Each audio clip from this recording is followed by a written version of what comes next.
Hi guys, welcome back to one more mini blog. Previous వ్లాగ్లో చెప్పా కదా మా మమ్మీ వాళ్ళ వెడ్డింగ్ యానివర్సరీ అని. ఈరోజు మమ్మీ వాళ్ళకి కిరాణా షాప్ ఉంది, సంఘం మొత్తం వచ్చింది. కిరాణా షాప్ సంఘం మొత్తం వచ్చారు సన్మానం చేయడానికి. ఐఎమ్ సో హ్యాపీ అసలు ఈ టైంలో నేను మా పేరెంట్స్తో ఉండడం.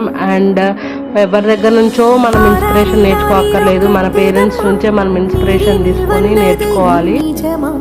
நான் கொண்ட காயங்கள் போகுதம்மா, நாடியும் மெல்லிசையாகுதம்மா, பிள்ளை வாசத்தில் ஆசைகள் தோரணம் சூடுதம்மா, நெஞ்சம் ஆனந்த மேகத்தில் ஊஞ்சலும் ஆடுதம்மா. என் உயிரில் இருந்து பிரிந்த பகுதி இங்கே, நான் இழந்த சிரிப்பும் இதய துடிப்பும்